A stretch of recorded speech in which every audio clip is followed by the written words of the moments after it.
තෙරුවන් සරණයි. ආදරණීය කන්‍යා ලග්න හිමියනි. 2026 මැයි මාසයේ කියන්නේ ඔබ එකාතකින් රම්මල්ලක් අල්ලද්දී අනිත් අතින් කටුපඳුරක් අල්ලනවා වගේ අමුතුම මාසයක්. ඔබේ ජීවිතයේ පින සහ පව දෙකම එකට වැඩ කරන කාලයක් තමයි මේ උදා වෙලා තියෙන්නේ. එක මොහොතකදී ඔබට හිතේ දැන් නම් මගේ කාලය හරි කියලා. හැබැයි ඊළඟ මොහොතේදී කිසිම හේතුවක් නැතුව එන බාධකයකින් ඔබ හෙල්ලෙන්න පුළුවන්. විශේෂයෙන්ම මැයි මාසයේ 11 වෙනිදා සහ 15 වෙනිදා කියන දවස් දෙක ඔබේ ජීවිතයේ ලොකු හැරවුම් ලක්ෂ දෙකක් වෙනවා. ඒ මොකක්ද? මේ මාසයේ ඔබ මාර්ගයෙන් බේරෙන්නේ කොහොමද? වීඩියෝ අවසන් වෙනකන් රැඳී සිටින්න. මම අද ඔබට ඒ සියලු රහස් මේ වීඩියෝ එක හරහා හෙළි කරනවා. අද අපි කතා කරන්නේ කන්‍යා ලග්න හිමියන්ගේ මැයි මාසයේ ඉරණම ගැන. ජ්‍යොතිෂ්‍ය විද්‍යාවේ ඉතාමත් නිවැරදි ගණිත ක්‍රම හරහා තමයි අපි මේ පැහැදිලි කිරීම ඉදිරිපත් කරන්නේ. ඔබේ ජීවිතයේ විවිධ පැතිවලට මේ ග්‍රහ පිහිටීම් හමුවේ මොන වගේ බලපෑමක් එල්ල කරයිද කියන කාරණය මම අද ඉතාමත් පැහැදිලිව ඔබට කියා දෙනවා. මතක තියාගන්න. ජ්‍යොතිෂය කියන්නේ පූර්ව අනතුරු ඇගවීමක්. ඒ අනුව හැඩ ගැහුණොත් ඔබට ඕනෑම අසුබ තත්වයක් මගහරවාගෙන ජීවිතයේ ජයග්‍රහණය කරා මෙහෙවා ගැනීමේ හැකියාව උදා වෙනවා. ඒ වගේම ඔබට මතක් කරනවා channel එක subscribe කරලා තියාගන්න. එහෙම වුණොත් ඔබට පුළුවන් ඔබේ මාසික ලග්න පලාඵල විස්තරය විශ්වාසවන්තව දැන ගැනීම සඳහා. මැයි මාසය තුල කන්‍යා ලග්න හිමි ඔබේ ග්‍රහ පිහිටීම් සහ ග්‍රහ මාරුවීම් පවතින්නේ මොන වගේ අවස්ථාවකද කියන කාරණය මුලින්ම කතා කරොත්.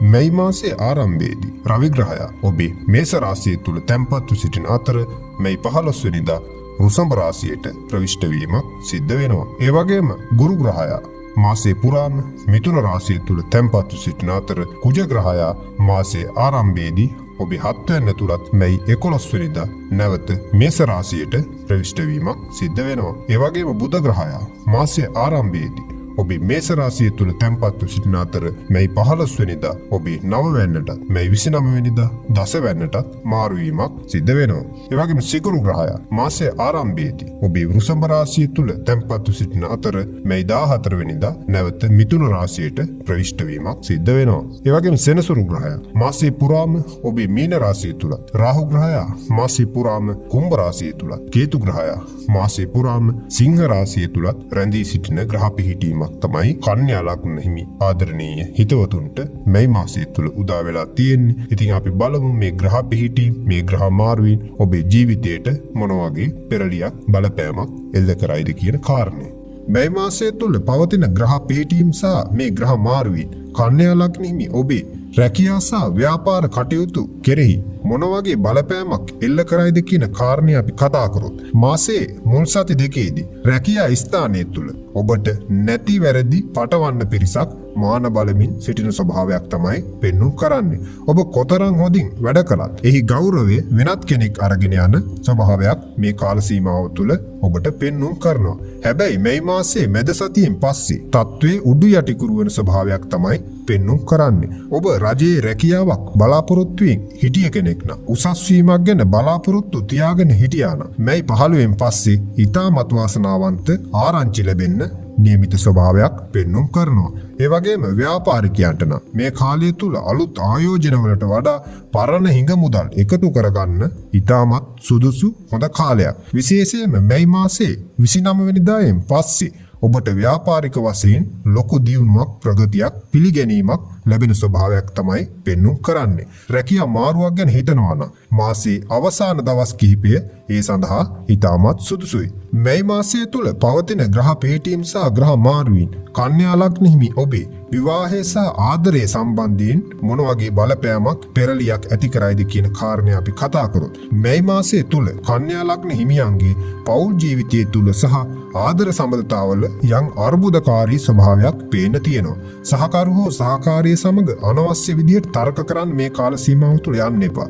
විශේෂයෙන්ම මැයි 11න් පස්සේ ඔබේ කේන්තිය පාලනය කරගන්න බැරි වුණොත් ඔබ පණ වගේ ආදරය කරන අය පවා ඔබෙන් ඈත් වෙන්න පුළුවන් ග්‍රහ පිහිටීමක් මේ මැයි මාසය තුල පෙන්වුම් කරනවා. අවිවාහක තරුණ තරුණියන්ට මැයි මාසය තුල අලුත් සම්බන්ධතා ඇති වෙන්න පුළුවන් වගේම ඒවායේ ස්ථීරසාර බව පේන්න නැති ස්වභාවයක් තමයි පෙන්නුම් කරන්නේ. ඒ නිසා ඕනෑම තීරණයක් ගන්න කලින් වැඩිහිටි උපදෙස් ලබා ගන්න.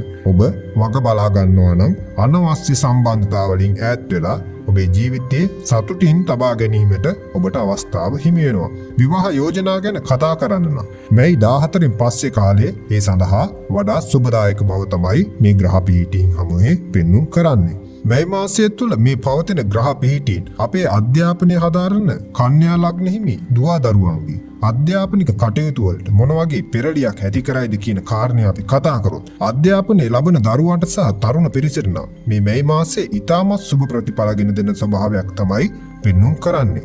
ඔබේ බුද්ධි මට්ටම සහ මතක ශක්තිය ඉතාමත් ඉහළ යන කාලයක් තමයි මේ මැයි මාසය තුළ උදා වෙලා තියෙන්නේ. විභාගවලට පෙනී සිටින දරුවන්ට ජයග්‍රහණ ලැබෙන කාලයක්. විශේෂයෙන්ම විදේශ අධ්‍යාපනයට යන්න බලාපොරොත්තු වෙනවා නම් හෝ උසස් අධ්‍යාපනය සඳහා උපාධි හදාරනවා නම් ඒ සඳහා අවශ්‍ය කරන මඟ පෙන්වීම සහ මුදල් පහසුකම් මේ මාසයේ මැද භාගයෙන් පස්සේ ඔබට ඉබේම වගේ ලැබෙන්න පුළුවන් අවස්ථාවක් මේ ග්‍රහ පිහිටීන් හමුවේ ඔබට උදා කරලා තියෙනවා.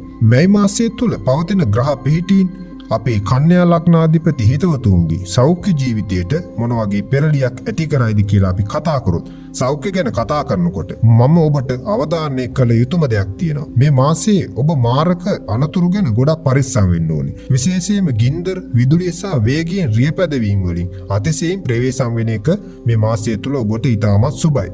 මාසයේ මැද භාගයේදී ශරීරයේ පහළ කොටසේ රුධිරය සම්බන්ධ යම් යම් පීඩාවන් මතුවෙන්න ඉඩ තියෙනවා. ඒ වගේම හිතේ නොසන්සුන්කම නිසා ඇතිවෙන මානසික පීඩාවන් මගහරවා ගන්න හැකි තරම් මේ කාල සීමාව තුළ ආගමික වතාවත් වල නිරත වෙනවා නම් එහෙම නැත්නම් බණ භාවනාවල නිරත වෙනවා නම් ඒක ඊටමත් සුදුසු පින්කමක්. ඉතින් අපි අද කතා කරා මේ මැයි මාසය තුළ උදා වෙලා පවතින ග්‍රහ පිහිටීම් සහ ග්‍රහ මාරුවෙන් අපේ කන්‍යා ලග්නාධිපති ඔබේ ව්‍යාපාර සහ රැකී ආරක්ෂා කටයුතු කෙරෙහි, ඒ වගේම ඔබේ පෞද්ගලික ජීවිතය කෙරෙහි, ඒ වගේම ඔබේ අධ්‍යාපනික කටයුතු කෙරෙහි, ඒ වගේම ඔබේ සෞඛ්‍ය ජීවිතයට මේ ග්‍රහ බලපෑම් මොන වගේ පෙරලියක් ඇති කරයිද කියන කාරණය අද අපි කතා කරා. ඉතින් කන්‍යා ලග්න හිමියනි, ඔබ මේ මාසය තුල සුබඵල වැඩි කරගෙන අසුබඵල දුරු කරගන්න ඔබ විශේෂ වත්පිළිවෙත් කිහිපයක් කළ යුතුයි. මේ මාසය ඔබට ප්‍රධාන වශයෙන් අපල තත්වයන්, ග්‍රහ දොස් තත්වයන් ඇති කරන්නේ අඟහරු ග්‍රහය සහ සෙනසුරු සහ රවි යන ග්‍රහයන් තිදෙනා. ඉතින් ඔබට මේ කාලය තුල මේ ග්‍රහපල තත්වයන් දුරු කරගන්න ජ්‍යොතිෂමය වශයෙන් ඔබට ඉදිරිපත් කරන මේ වත්පිළිවෙත් වල නිරත වෙන්න පුළුවන් නම් ඔබේ ජීවිතයේ ජයග්‍රාහීව නිදුක් නිරෝගීව ඉදිරියට යාමේ ප්‍රවණතාවය ඔබට ඇති කර ගැනීමේ හැකියාව තියෙනවා. ඔබට පුළුවන් නම් මේ මැයි මාසය තුල ඔබට උදා වෙන සෙනසුරු අපලේ සඳහා හවස 6න් පස්සේ බෝධියක් අසල තෙල් පහන් 7ක් දැල්වලා අභිසම්විධාන පිරිත සජ්ජායනය කරන්න පුළුවන් නම්, ඒ වගේම අසරණයට කළුතල මිශ්‍ර ආහාර දන් දෙන්න පුළුවන් නම් සෙනසුරු අපලේ සඳහා ඒ ඊටමත් වැදගත් පින්කමක්. ඒ වගේම අඟහරු අපලේ සමනය කර ගැනීම සඳහා ඔබට පුළුවන් නම් රතුමල් පූජා කරලා කතරගම දෙවියන්ට පින් අනුමෝදන් කරලා ආශිර්වාද ලබා ගන්න. මේ ඔබේ හදිස්සි අනතුරු බය නැති කරගන්න ලොකු සහනයක් වෙනවා නොඅනුමානයි. ඒ වගේම මාසයේ පුරාම උදෑසන අවදි වෙලා සූර්ය නමස්කාරය කරලා ඔබේ දවස ආරම්භ කරන්න පුළුවන්. ඒ වගේම හැකි හැම අවස්ථාවකම රතු සහ කළු වර්ණ භාවිතයෙන් මදක් මේ කාල සීමාව තුළ ඈත් වෙන්න පුළුවන් නම් මේ අපල තත්වයන් දුරු කරගෙන ඔබේ ජීවිතයේ ජයග්‍රාහී මාර්ගයකට ප්‍රවිෂ්ඨ කර ගැනීමේ හැකියාව ඔබට තියෙනවා. ඉතින් කන්‍යා ලග්න හිමියනි, ජීවිතය කියන්නේ අභියෝගයක්. ඒ අභියෝග ජය ගන්න ජ්‍යොතිෂය කියන්නේ ඊටමත් හොඳ මඟ පෙන්වීමක් විතරයි. ඔබේ උත්සාහයත් මම මේ කියපු වත්පිළිවෙත් වලින් ලැබෙන ආශිර්වාදයත් එකතු වුණොත් මේ මැයි මාසයේ ඔබේ ජීවිතයේ ජයග්‍රාහී මාසයක් කරගන්න ඔබට අනිවාර්යයෙන්ම හැකියාව තියෙනවා. ඔබ සැමට විශ්ව මාතාවගේ සහ තුනුරුවන්ගේ ආශිර්වාදයේ පිරි සුබ මැයි මාසයක් වේවා කියා මම ඊටමත් ගෞරවයෙන් ආදරයෙන් ප්‍රාර්ථනා කරනවා. ඔබ සියලු දෙනාටම පෙරුවන් සරණයි.